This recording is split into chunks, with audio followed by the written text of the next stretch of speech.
Allora partiamo con l'ultimo dibattito della giornata, un dibattito a cui noi di Photolux teniamo particolarmente, anche perché quello che vi trovate davanti è una persona di un certo calibro nel panorama mondiale della fotografia. Alice Durant un artista, uno scrittore, un docente universitario.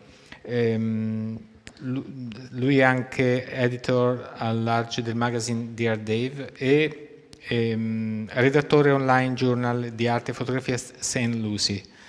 Oltre a questo insegna all'Università del Maryland e la Milton Avery Graduate School for the Arts presso il Bard College e insegna anche all'ICP, quindi è una delle più importanti scuole soprattutto di fotogiornalismo, quindi direi che ci troviamo davanti a un bel personaggio. Oltre il talk di stasera, domani faremo sempre con lui una visita guidata che è aperta a tutti, anche a quelli che hanno già visto le mostre, perché è veramente interessante. Una visita guidata, dicevo, dove si parlerà di fotografia di città e verranno messe, si parlerà di due mostre, e quindi partiremo da quella di Meyerowitz e poi andremo a parlare e a vedere quella di Irene Kung, quindi due modi completamente diversi di affrontare la città. Dopo il talk ho chiesto a Mark se potevamo andare su a vedere, visto che abbiamo anche qui Maurizio Galimberti, a vedere insieme la mostra di Maurizio, così da avere anche una sua ulteriore impressione su quello che è l'opera anche di Maurizio, quindi diciamo da parte di un addetto ai lavori ma di alta qualità. Quindi grazie e lascio immediatamente la parola a Mark che si farà coadiuvare per la traduzione da Eleonora. Grazie. First of all, yes, please. I want to thank the Photolux Festival. It's an honor to be here. Thank you to Enrico and Chiara for so much help. Thank you for Eleonora for translating. Also want to thank Leica for helping to support the lecture and all that they do here. This painting is very popular in this festival as an image, as a place to start to discuss the city. And ironically, this painting hangs in a museum in Baltimore where I live. An image of the ideal city is housed inside the Palazzo-style fortress of the Walters Art Museum in Baltimore. The painting, a long horizontal of pale blue and muted earth tones, is inspired by Gian Battista Alberti's theories on architecture and is attributed to Bartolomeo di Giovanni Corradini. The ideal city is not a real place, of course, but an aristocratic dream of a city, a 15th century pastiche of architectural references that together represent order, elegance, and power. The scene is bathed in gentle morning light. 4 Corinthian columns bracket the fountain and hold up the personifications of justice, moderation, liberality, and courage. With its restored Roman Colosseum, Florentine baptistry, sober palaces, and triumphal arch, this is a city that preserves its antiquities while providing contemplative spaces for its citizens. The ideal city is a proposal for order, a harmonious balance between form and function, between social and the structural, between church and state, monarchs and subjects. I think it's important to point out that this is a horizontal image, almost panoramic. The horizontal plane is the realm of the human. It is where we live and work. It implies human interaction. The ideal city is a Renaissance dream for humanity to live a rational life, free of violence, chaos, and degradation. Although Peter Bruegel the Elder made this painting in 1563, about 80 years later than the ideal city, the Tower of Babel represents an older vision. Instead of balance and order, this painting depicts humanity's vaunting ambition, an ambition so great that aspires to the heavens. This is the last moment of humanity's cohesiveness, of speaking one language, of being able to work collectively toward a common goal. You can see that Bruegel's depiction of the tower is based on the Roman Colosseum. Across Europe, Rome was the eternal city, the city of Christianity, the center of Christianity. But for a number of dissenters, Rome was also the site of spiritual corruption. We can envision the collapse this corruption will eventually cause by looking at the tower itself. It leans dangerously to the left, threatening everything in its shadow. And because the Old Testament God is a jealous and territorial master, he will punish humanity by sowing confusion and misunderstanding. We will never again be one people with a common tongue. So this dance between these twin poles of chaos and order are deeply embedded in our understanding of the cities that we actually live in. We fear and are paradoxically deeply attracted to the post-apocalyptic visions of the city, the terrible beauty of everything in ruin, while we simultaneously desire an ordered and elegant place to live where each and every citizen is free to pursue their noble interests. George Gross imagined the Weimar-era metropolis as a depraved, dangerous, and exciting environment. Luridly cast in red, the city is a place of violence and sexual encounters where ugliness and exaggeration rule the night. The excesses of German expressionism were violently repressed during the Nazi years, leading not the eternal neoclassical beauty that Hitler envisioned, but the complete destruction of German cities via bombs falling from the sky.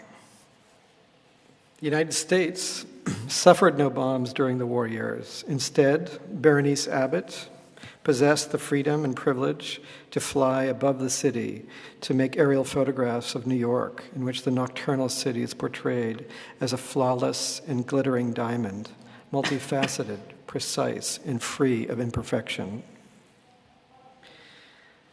Some photographers are identified with specific places that create a cumulative portrait of a particular time and place. We know fragments of a lost history of Paris through Aceh. Joseph Koudelka was in Prague during the Soviet invasion. Bill Brandt gives us an image of London during the mid-20th century. It is dark and exaggerated, but no less evocative.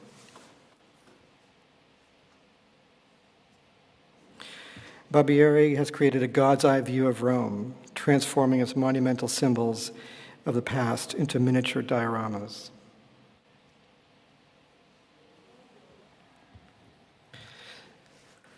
Often on assignment in the Middle East, Magnum photographer Alex Webb makes a home in Istanbul.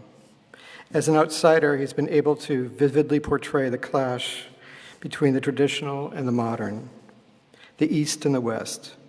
His photographs of Istanbul have helped form the public's idea of life in contemporary Turkey as much as the novels of Orhan Pamuk. So for the last 12 years, I've lived in Baltimore.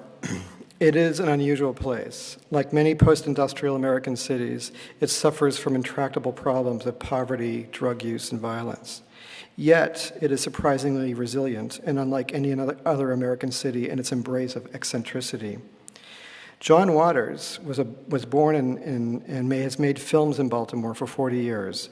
He is the godfather of eccentricity. His vision of his vision of Baltimore is like George Gross meets Buster Keaton. His characters are perverse and funny, exaggerations of drag queens, drug addicts and sexual perverts, and suburban weirdos.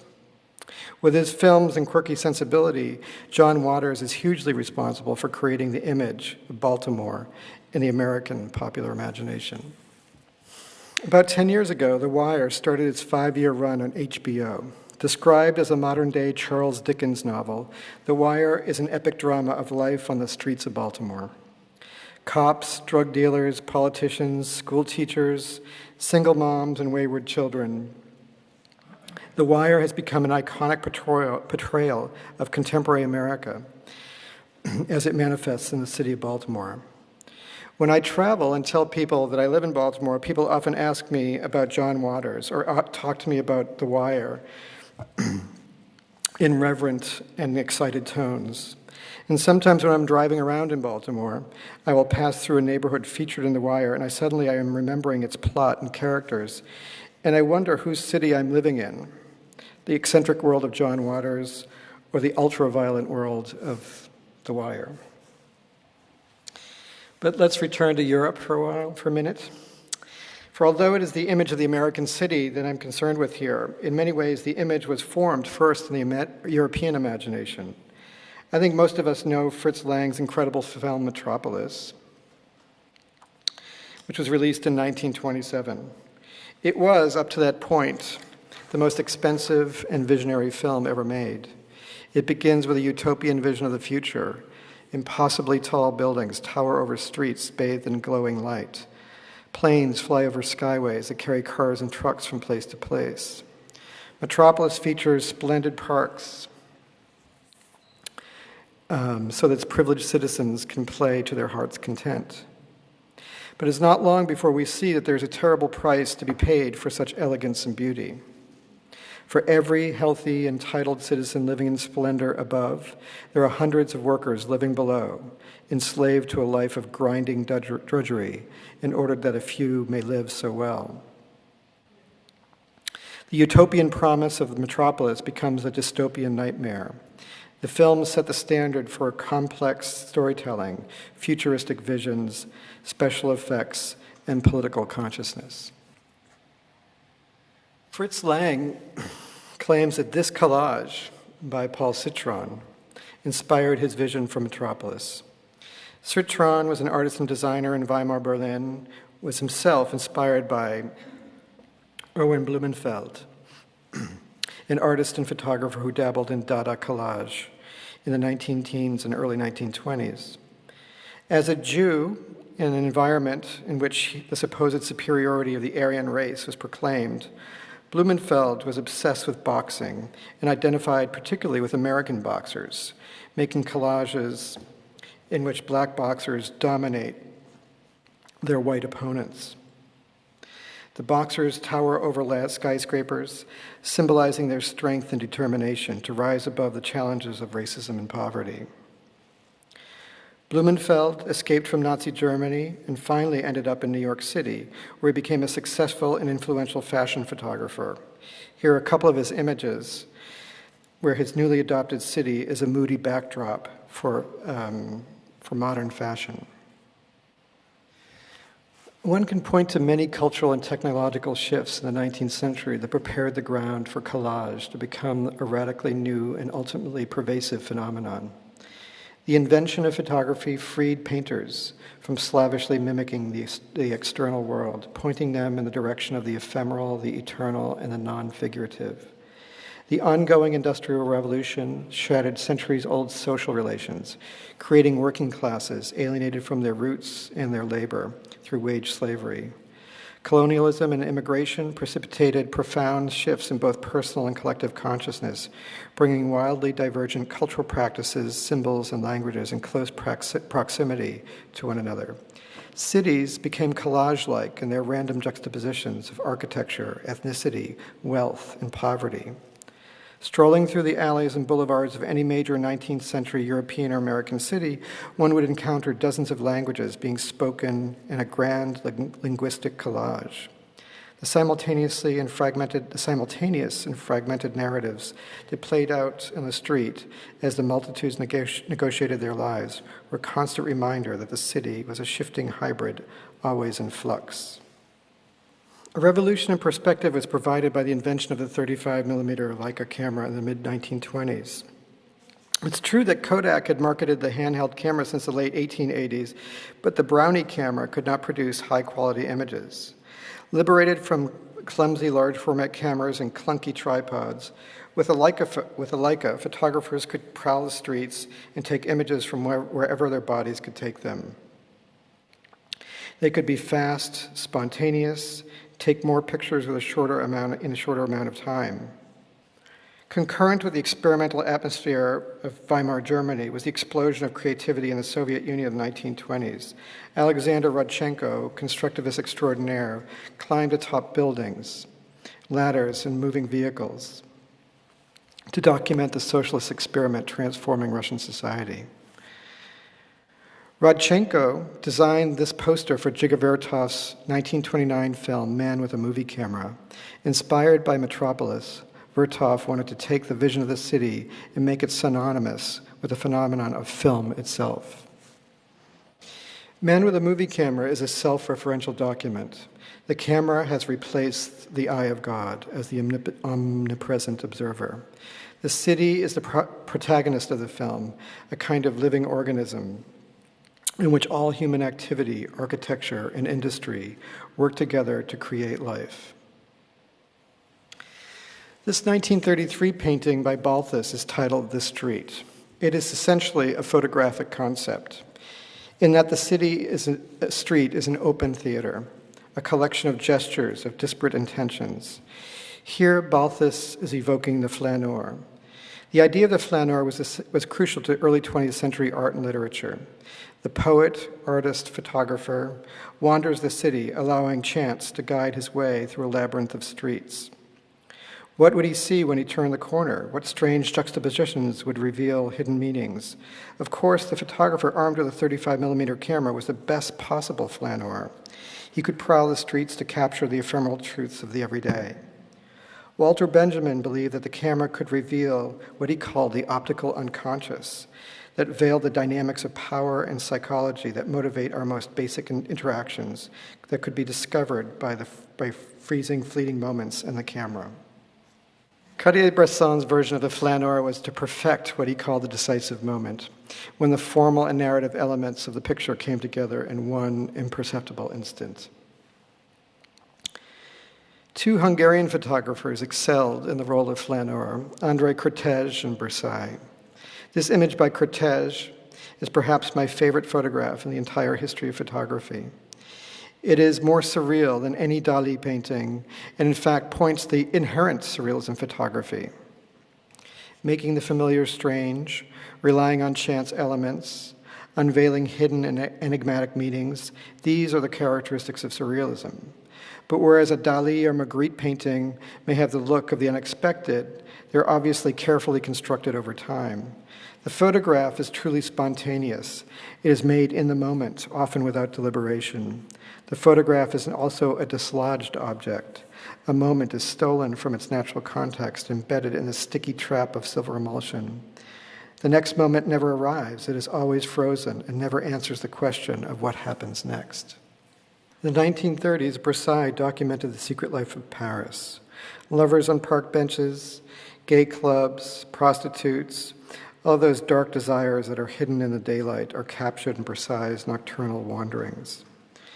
Like Mapplethorpe and Peter Hujar decades later, Versailles married formal elegance and outsider sexuality in mysterious and challenging images.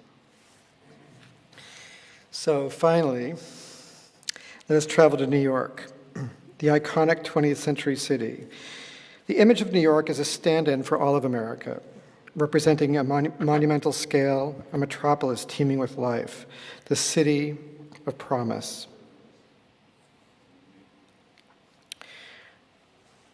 Here we have a still from the 1933 movie King Kong, a monster of nature versus the most monstrous of cities, man versus nature, savage versus civilized, America versus Africa. Between 1880 and 1920, 20 million Europeans immigrated to the United States. The eastern and midwestern cities of the United States, Boston, Philadelphia, New York, Baltimore, Pittsburgh, Chicago, Milwaukee, became enclaves of European culture and influence. Louis Hine is the foundational photographer for 20th century documentary practice in America. He understood the utilitarian power of photography as evidence.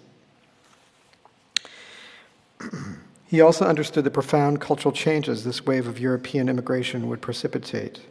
His photographs of immigrants arriving in Ellis Island in New York embody this incredible population shift with clear-eyed sympathy. Later, his images of child labor in factories and on the streets were used in congressional hearings to establish laws against child labor. Louis Hine was there to document that most iconic of skyscrapers, the Empire State Building, as it was being erected in the early 1930s. Here the worker is a heroic symbol, part human, part machine, elegant, powerful. Although Hine's photographs were generally neutral in their look, he was an activist in that he believed that the evidentiary power of photography could help change society for the better. So, if Louis Hine stands for photography's efficacy as a tool of social change, Alfred Stieglitz occupies the opposite end of the spectrum. Stieglitz wanted to establish photography as an art form in its own terms. Stieglitz's images of the city are formal, tightly composed, views that speak of the city and its people, not as documents, but as symbols. And unless you're a person of interest to Stieglitz personally, and that usually meant artists or intellectuals like his wife, Georgia O'Keeffe, people were to Stieglitz props or minor players in the larger drama of 20th century aesthetics. Stieglitz was interested in the verticality of the city, the drama of its architecture, how the giant blocks of steel and concrete fit together like a compositional puzzle. Louis Hine and Alfred Stieglitz established the twin poles of American photography, social work versus camera work, the horizontal plane of humanity and the vertical axis of formalism. In other words, documentary versus art. Arthur Felig, aka Ouija, was thoroughly American. He was a tough guy, ambitious and self-promoting. His photography was all sensation and spectacle. His were neither the contemplative formal arrangements of Stieglitz nor the social humanitarian documents of Louis Hine. He was the hard-living photojournalist who mocked power and privilege whenever he had the chance and celebrated working people, drag queens, drunks, petty criminals. His book of photographs, Naked City, was published in 1945 and inspired the film noir adaptation of his book, which inspired entire popular genre of popular culture. Film noir, let me just move up there here. Film noir, born out of German expressionism combined with a fascination with the multitude of stories and characters that the city promises, is both a hybrid of the European imagination and the American reality. Ouija meets Nosferatu. Its influence grew to encompass painting, as in this famous painting by Edward Hopper from 1942. French New Wave and countless spectacles, recent spectacles, of good guys, bad guys, and sexy bombshells in the present and in the dystopian future of movies like Blade Runner, which was released in 1982. I don't want a documentary or sociological statement. So stated Roy de Carava, the black photographer who lived and photographed in Harlem for most of the 20th century. De Carava knew his neighborhood. He was not a temporary outside observer. He was not a detached flaneur. He sought to depict African American life in Harlem truthfully, without resorting to the cliches of urban poverty. Although his photographs fit within the social humanist tradition, his images are more nuanced, more musical in their subtleties. It was as if de Carava hid his politics in the tonalities of his photographs. Light and dark are not simply tonal opposites, but are coupled with the contradictory dance of the history, a sad but honest recognition that out of darkness comes light, and that without shadow there can be no luminescence. Though de Carava's photographs of Harlem, we can understand that light can illuminate or it can be vanquished. Shadow can obscure, but also give shape, meaning, and depth.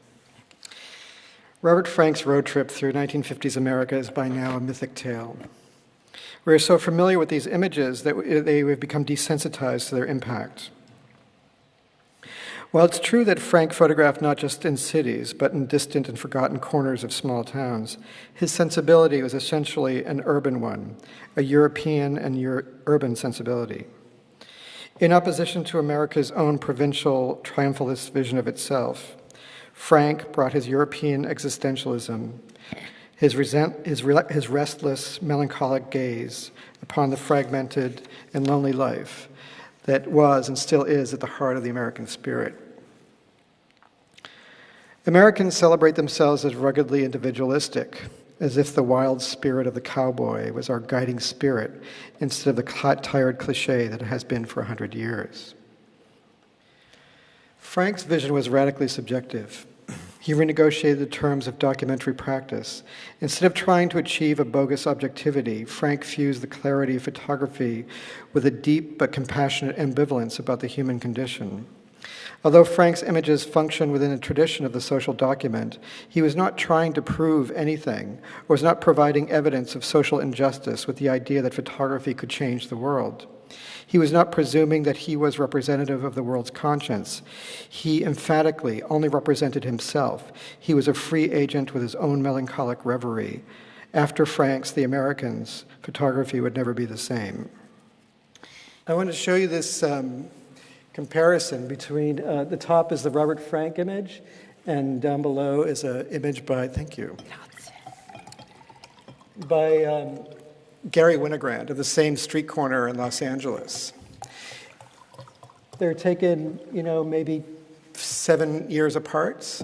But in that comparison, you can see very easily the difference in their sensibilities. You see where Frank is standing behind the statue and shooting across an empty street. And in the distance, we see a car lot filled with cars. The saint is preaching to no one. There's no one there to receive the message. So hence, a loneliness, I think, sort of infuses into the picture. The bottom is a Gary Winogrand photograph, and everything about it is flat. Everything is sort of stupid. It's a collection of signs that have no meaning. There is no melancholy to this picture. It's all a kind of collage of disparate elements.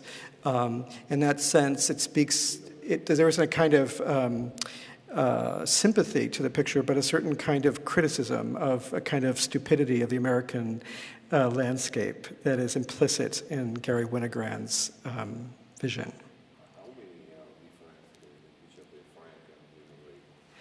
This is the only one I know that's this direct. It's the only one I know. Yeah. I don't like who?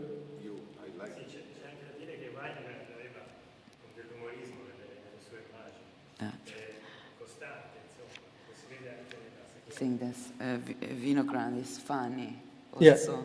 Yeah, of course. Yeah. But it's ironic, in 1958, Robert Frank's vision was seen as this criticism of the United States, but I think that there's great sympathy and compassion in Frank's photographs for Americans. The most critical photographers of America are Americans themselves, Diane Arbus, Lee Freelander, Gary Winogrand. Sì, dice di sì, anche perché interpretò proprio la crisi, degli anni. Però in effetti lui continua a credere che Frank abbia avuto un occhio proprio spiritualmente più coinvolto. So, yes, Winogrand is funny. But it's funny. Yes, absolutely. Absolutely. Yes. Absolutely, yeah. Winogrand had none of Frank's gentle sadness. Winogrand was kind of a fuck you guy. Tough, cynical, with an uncompromising work ethic. Winogrand's famous dictum was, I photograph the world to see what the world looks like photographed. Which pretty much encapsulates his impatience for art, posers, critics, and all those wanting to explain his vision, his obsessive vision. His mistrust of art and intellectuals was part of his authentic American character. He would have made a good taxi driver or a good cop. Unafraid of hostile encounters, he followed his intuition for over 3 decades, creating an enormous archive of American street life. Some photographers approach their subject matter as if they were targets. The American photographer William Klein returned to New York from years in Paris as a successful fashion photographer and declared, I want to kick New York in the balls. This hostility is clearly evident in the faces of people on the streets of 1950s New York. The grimacing caricatures are like modern-day figures from a Hieronymus Bosch painting, stupid, horrific, and ugly. For Diane Arbus, the city was an endless circus sideshow, as if strangers existed solely for the purpose of putting themselves on display for millions to behold. Arbus seemed to suggest that all you had to do was walk down the street, take a bus or the subway, and there you would have an instant spectacle of humanity, crushed together in all its misshapen glory. Arbus was a kind of like an eccentric zookeeper, gathering the strangest animals she could find to put them in square boxes of her photographs. Making the majority of her photographs in the 1960s, her vision was the antithesis of the hippie or counterculture movement. She was more akin to like the vision of Robert Crumb, his cartoon exaggerations. Arbus did not indulge in fantasies of love among men or peace on earth. She saw instead humanity as permanently expelled from the Garden of Eden. Lee Friedlander's version of the photographer Flaneur was to self-consciously point out the dynamics of photographing on the street, from its predatory implications, such as this image of Friedlander's shadow on the back of a woman's coat. This image is both funny and creepy.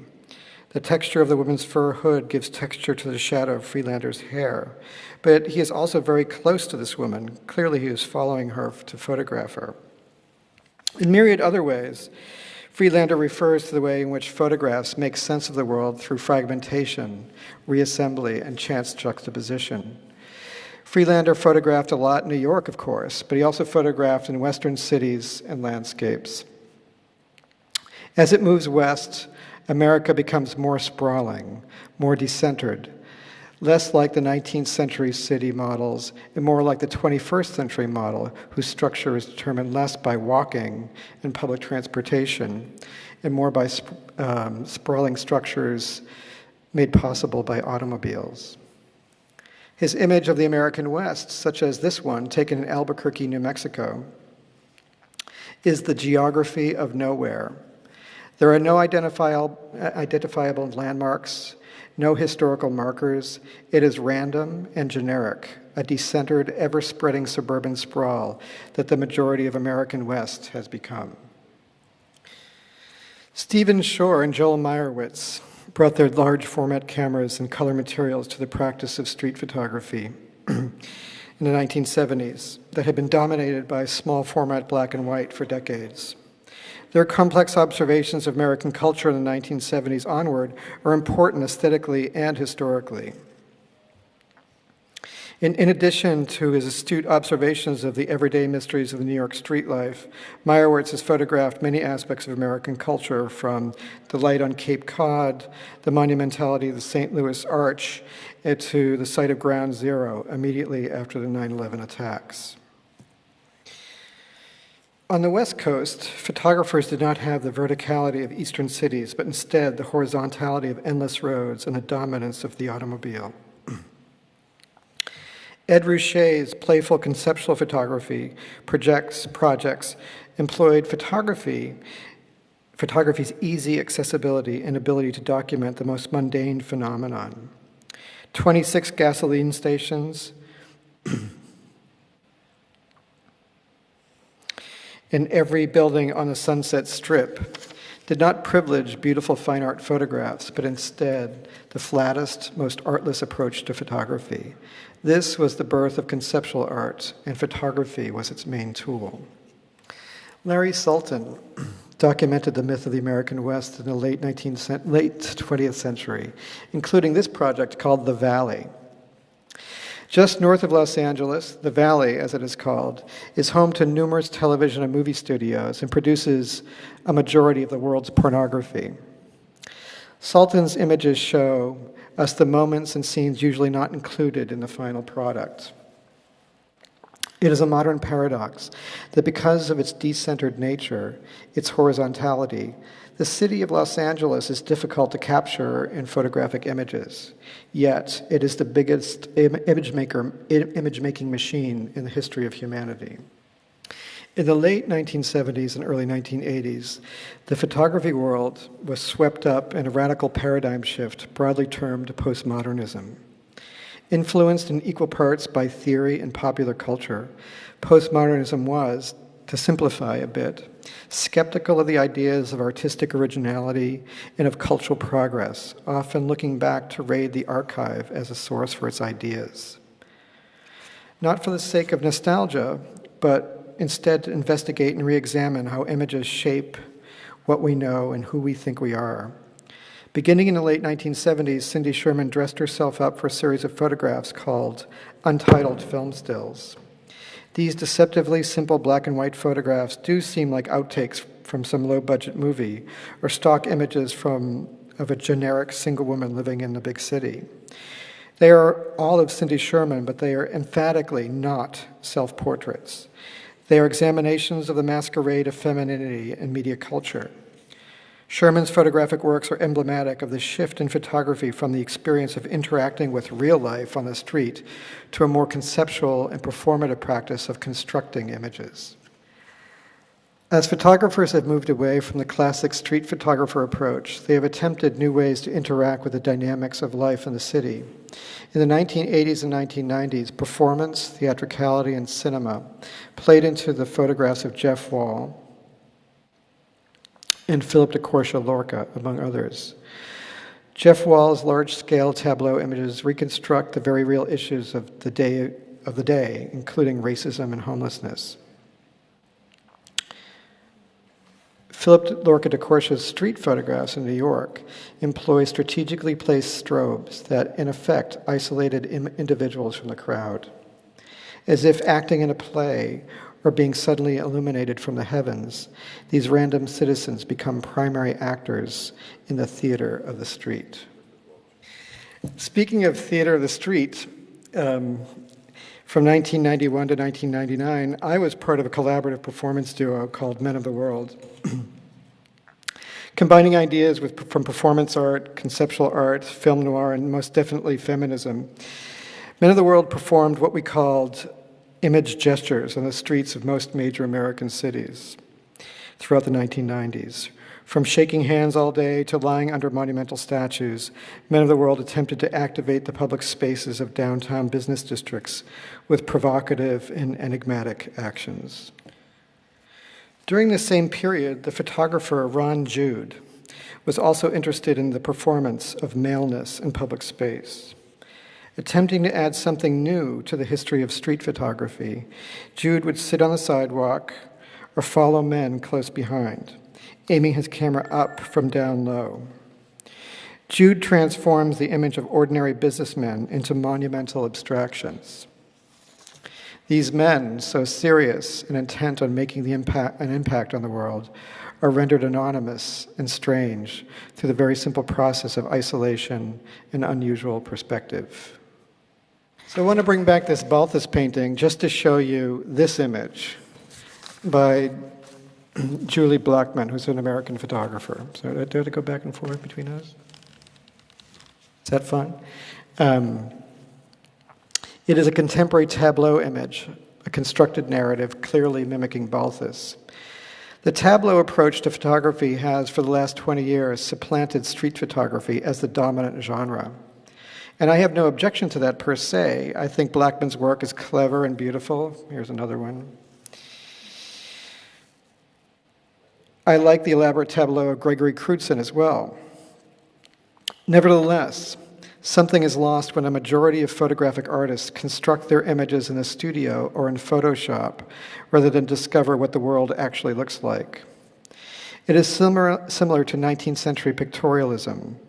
Photographers, instead of making primary documents of their interaction with the world, reference other media such as painting and film, making the photographs look more like art with a capital A. Perhaps it is the art market, perhaps it is the dominance of art school, but street photography has lost its centrality to photographic practice. Encounters with real life in which the photographer must immerse him or herself in the wonders of in the contradictions of reality is not something that many photographers seem comfortable with or interested in today. Rear Window a 1954 film by Alfred Hitchcock, tells the tale of a professional photographer who cannot leave his apartment because of a broken leg. He tries to alleviate his boredom by observing the comings and goings of his neighbors through his cameras and binoculars. It is a story about voyeurism, about seeing something not meant for your eyes. Surveillance in many forms is manifested in the works of a variety of contemporary photographers. Mary Alpern boldly embraces looking at what you should not be looking at. The scopophilia and the voyeurism at the very heart of photographic practice. Alpern, whose Dirty Windows project shows us the activities in New York in a downtown sex club. She hid herself and her camera across an alley in order to photograph through the pre-existing window frame. Sex, drugs, the exchange of money, all neatly if grimily framed by the window. It is both thrilling and disturbing to watch what you are not supposed to watch. The French photographer, Jean-Christian Bourcard, has lived in New York for 15 years, and his photographs of passing strangers in vehicles capture the multiple furtive encounters we have with strangers as we traverse the city. We exchange glances with strangers. We notice their sad eyes, their messy hair, or scar on their cheek. We wonder who they are and what their stories might be. They return the gaze and look at us, perhaps wondering the same thing. But we will never know each other. We are like phantoms, elusive ghosts who pass one another unacknowledged 1,000 times a day. Just last year, New York-based photographer Arne Svensson caused a minor controversy by displaying photographs he had taken of people living in an expensive high-rise across the street from his apartment. Featuring floor-to-ceiling glass walls, the occupants of this luxury apartment are on constant display.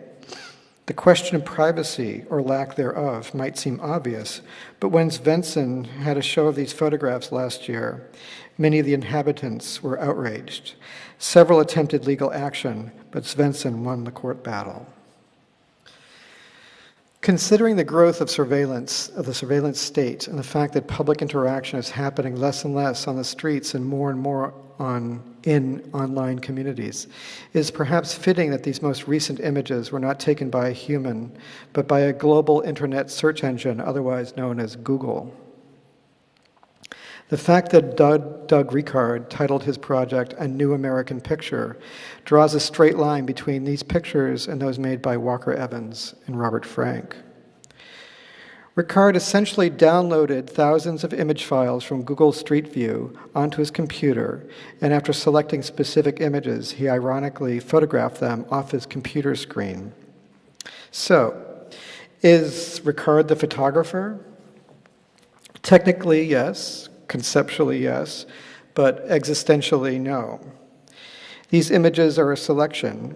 In that sense, it is a postmodern gesture, an appropriation, and a meta-commentary on how images are made in our paranoid digital culture.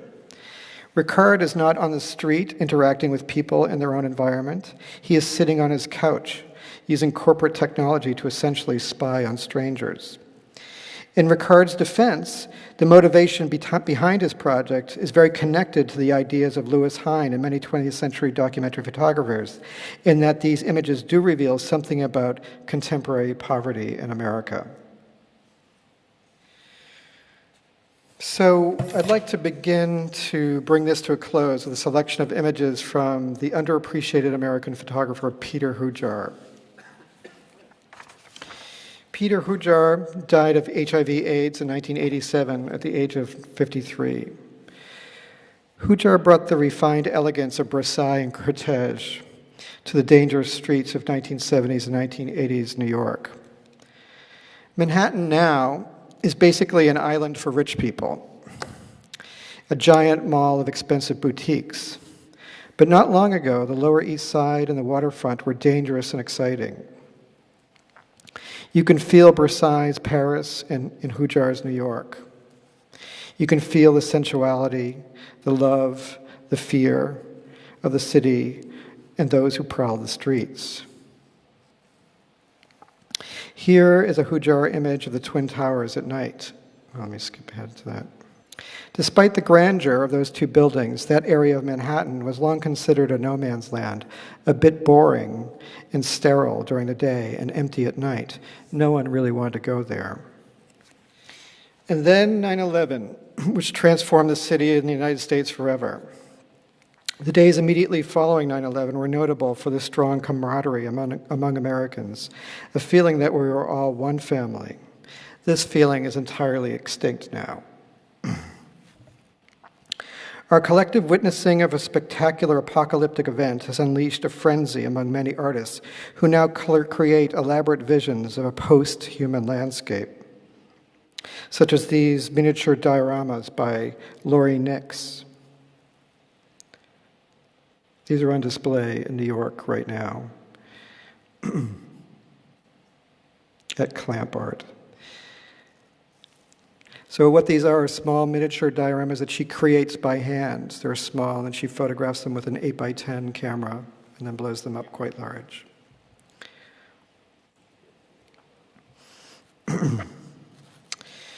I also want to mention these Neo Tower of Babels created by the Chinese artist Du Zhengzhong.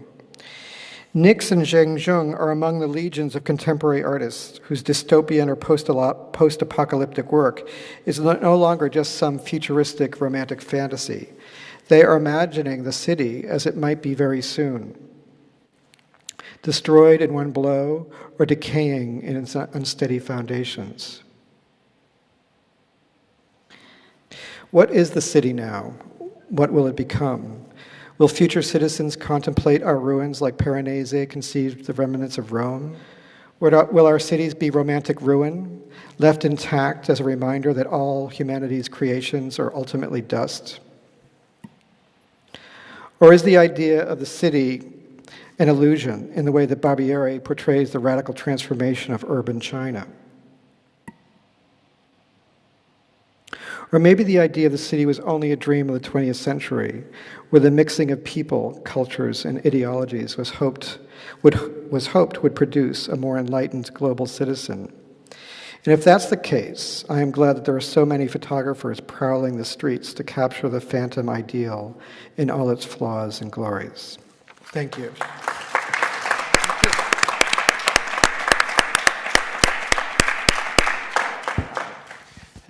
Io sono rimasto esterrefatto di questa carrellata che è partita veramente e ci ha fatto vedere la storia anche della fotografia americana e non solo.